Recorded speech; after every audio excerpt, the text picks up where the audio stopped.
اعوذ باللہ من الشیطان الرجیم، بسم اللہ الرحمن الرحیم۔ السلام علیکم ورحمۃ اللہ وبرکاتہ۔ ہوا ایک ایسا وجود جو غیر مرئی ہے، نظر نہیں آتا مگر ہے، جو اپنے ہونے کی موجودگی ظاہر کرتا ہے دوسری چیزوں پہ اثر انداز ہو کر۔ ہمیں اس کی آمد کا پتہ تب چلتا ہے جب وہ ہمارے سامنے موجود دکھنے والی چیزوں میں یا ہمارے وجود میں کوئی حرکت پیدا کر دے یا حرکت کروا دے۔ مثال کے طور پہ ہم کسی جگہ کسی کھلے میدان میں ہیں، اس میدان میں دور دور اور نزدیک بہت سے پیڑ پودے موجود ہیں، ہم انہیں بس سرسری انداز میں دیکھ رہے ہوتے ہیں۔ کوئی پتا، کوئی شاخ نہیں ہل رہی ہوتی، سب طرف خاموشی ہوتی ہے، تو ہم کہتے ہیں کہ ہوا نہیں چل رہی، فضا میں ہوا نہیں بہہ رہی۔ ہوا بہتی ہے، جس طرح سمندر میں لہریں بہتی ہیں، اٹھتی ہیں، ہیجانی کیفیت میں طغیانی کیفیت اختیار کرتی ہیں، ٹھیک اسی طرح ہوا فضا میں بہتی ہے۔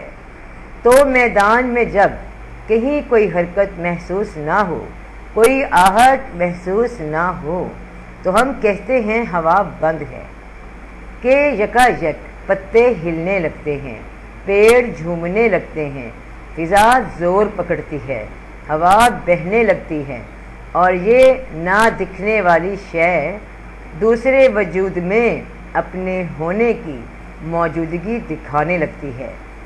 یہ ہوا رب پاک کی بہت بڑی نشانی، بہت بڑی آیت ہے۔ کائنات کا سانس جو کبھی آمد ہوتا ہے، کبھی خارج ہوتا ہے، کبھی حفظ دم خاموش ٹھہراؤ میں ہوتا ہے۔ یہ روح ہوا مگر ہوا سے اعلیٰ، غیر مرئی نہیں دکھتی۔ دکھتی کب ہے؟ جب ظاہر ہوتی ہے بہتی ہوئی انسان میں اس کے فعل کے ساتھ، اس کی سانسوں کے آمد و رفت کے ساتھ، اس کی حرکت کے ساتھ، اس کے عمل کے ساتھ۔ انسان بھی سمندر ہے، فضا ہے، جہاں یہ روح نامی ہوا انسان میں نفس آمد، نفس خارج، نفس بے دم، حبس دم رہتی ہے۔ یہ ہوا سے حواس میں جاتی ہے، حواس غیر مرئی، نہ دکھنے والے، مگر دکھتے ہیں پھر ان 5 چیزوں میں، دکھنے میں، سننے میں، سونگھنے میں، چکھنے میں اور حرکت میں۔ روح ہوا مگر ہوا سے اعلیٰ، کیونکہ یہ روح انسانی وہ جاگ ہے جو ڈھیروں دودھ کو دہی بنا دیتا ہے۔ دہی کا ایک چھڑکاؤ منو دودھ کو دہی بنا دیتا ہے۔ رب نے ایک پھونک دی اور کروڑوں، لاکھوں، اربوں، کھربوں انسانوں کو اس پھونک کی جاگ لگ گئی۔ رب وہ جو ذات میں نظر نہ آوے، اس کی ذات کو کوئی سمجھ نہ پاوے، وہ پھونک کی روحی، وہ ہوا انسان کے حواس سے ملی تو انسان حرکت میں آیا۔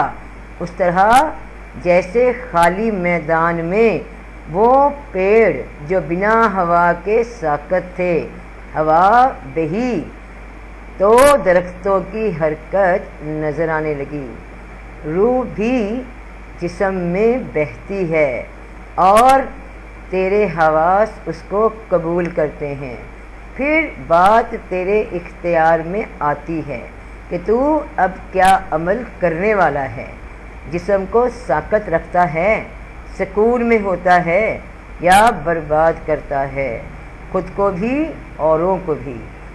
یہ اپنے حواسوں پہ ایک فلٹر لگاؤ، جانتے ہو نا، صاف پینے کے پانی کے لیے فلٹر لگایا جاتا ہے تاکہ پانی میں جو بھی غلاظت ہو، کوئی بھی ذرات ہوں، جو بھی مہلک اثرات ہوں، وہ دور ہو کے صاف پانی مہیا ہو سکے۔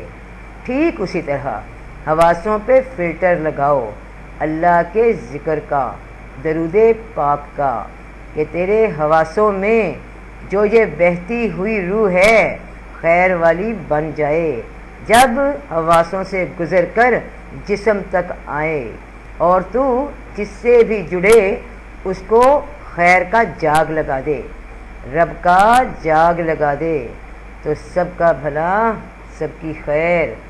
فی امان اللہ۔